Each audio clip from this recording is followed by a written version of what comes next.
Salam saudara-saudara yang dikasih oleh Tuhan Yesus Kristus, secara khusus ibu-ibu HKBP dimanapun saudari sekarang berada. Jumpa kembali dalam PRI Seksi Perempuan HKBP minggu kedua bulan September 2020. Sebelum kita mendengarkan firman Tuhan, mari kita terlebih dahulu berdoa. Kasih karunia dan damai sejahtera dari Allah Bapa dan dari anaknya Tuhan Yesus menyertai kamu sekalian. Amin. Saudara-saudara, firman Tuhan HPAD kita untuk minggu ini tertulis dalam kitab Efesus pasal 4 ayat 31 sampai dengan ayat 32. Demikian firman Tuhan. Segala kepahitan, kegeraman, kemarahan, pertikaian dan fitnah hendaklah dibuang dari antara kamu, demikian pula segala kejahatan. Tetapi hendaklah kamu ramah seorang terhadap yang lain, penuh kasih mesra dan saling mengampuni, sebagaimana Allah di dalam Kristus telah mengampuni kamu. Demikian firman Tuhan. Saudara-saudara yang dikasih oleh Tuhan Yesus, apakah di dalam perkumpulan-perkumpulan yang kita ikuti atau komunitas-komunitas yang kita ada di dalamnya, kehadiran kita itu sudah menjadi sumber sukacita atau mendatangkan kebahagiaan? Atau jangan-jangan kehadiran kita menjadi salah seorang yang menimbulkan pertikaian atau keributan? Apakah komunitas kita itu dengan kita ada di dalamnya menjadi sebuah komunitas yang menyenangkan, yang menjadi sesuatu mendatangkan kebaikan bagi diri kita atau juga bagi orang lain? Nah, dalam hal ini kita mau melihat apakah kita sesuai dengan kehendak Tuhan di dalam sebuah community atau komunitas kita, atau kita dipenuhi dengan ambisi diri kita. Saudara-saudara, Paulus mengharapkan setiap orang Kristen yang sudah diperbaharui di dalam Yesus Kristus itu belajar untuk menjadi berkat dimanapun dia berada, dimanapun dia bergabung dalam sebuah komunitas. Kalau ibu-ibu punguan ina misalnya, apakah kehadiran ibu di tengah-tengah punguan ina itu mendatangkan sukacita bagi punguan ina, bagi teman-temannya, atau jangan-jangan menjadi sumber isu, sumber gosip, sumber masalah, pertikaian dan keributan di dalamnya? Nah, tentunya kita tidak mengharapkan hal yang seperti itu. Itu sebabnya kita harus meninggalkan perilaku-perilaku yang lama, yang tidak baik. Tapi kita mau meneladani perilaku Kristus. Kita mau menjadi sumber sukacita. Saudara-saudara, di dalam firman Tuhan hari ini dikatakan bahwa sebagai manusia baru, kita jangan lagi meninggalkan duka atau menimbulkan duka di dalam Roh Kudus yang sudah memperbaharui kita. Kita harus meninggalkan perilaku-perilaku kita yang penuh dengan kepahitan. Kepahitan hidup membuat kita untuk berperilaku tidak baik.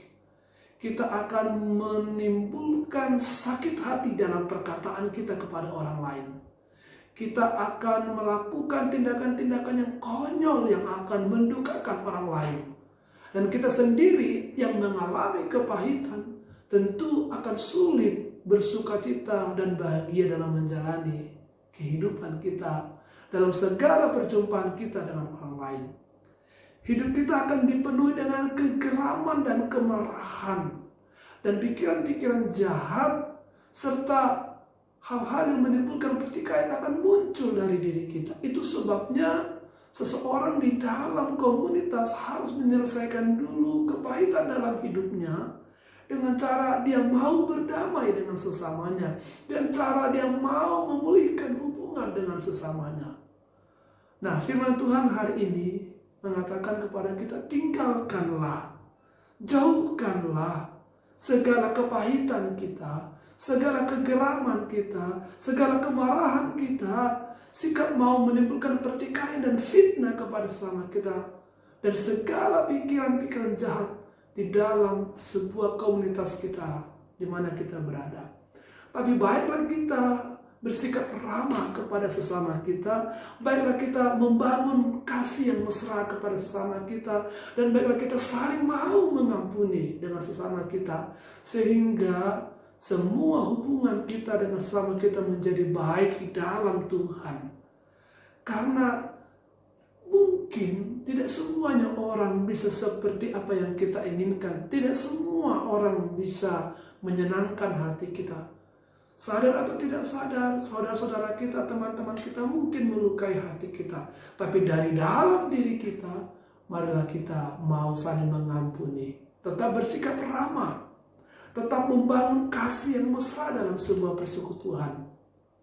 Jangan biarkan ada rasa dendam yang terus-menerus, yang menciptakan dan mengakibatkan ada rasa pahit atau kepahitan dalam diri kita. Yang membuat kita geram, marah, melihat teman-teman kita itu. Karena itu akan merusak kualitas segala hubungan dan persekutuan kita itu. Tuhan Yesus mau mengampuni kita. Kita pun maulah saling mengampuni sesama kita. Jangan biarkan amarahmu, jangan biarkan dendammu, jangan biarkan rasa sakit hatimu berlarut-larut. Bahkan dikatakan sebelum matahari terbenam itu harus kamu selesaikan. Karena kalau itu berlarut-larut akan menimbulkan kepahitan dalam dirimu.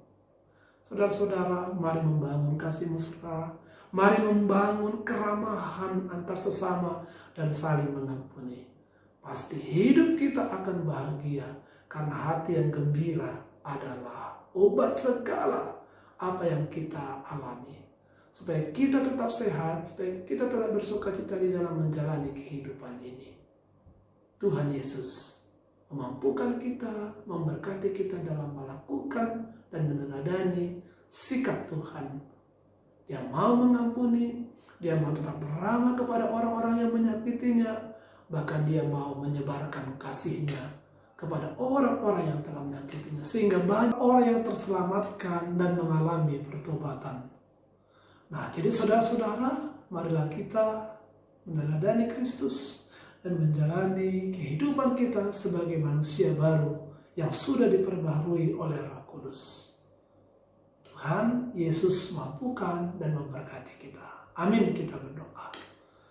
Bapa di dalam surga, kami mengucap syukur atas kebenaran firman-Mu yang sudah mengingatkan kami kembali bagaimana kami harus membuang kepahitan di dalam hati kami, kepahitan di dalam pikiran kami yang membuat hidup kami tidak damai.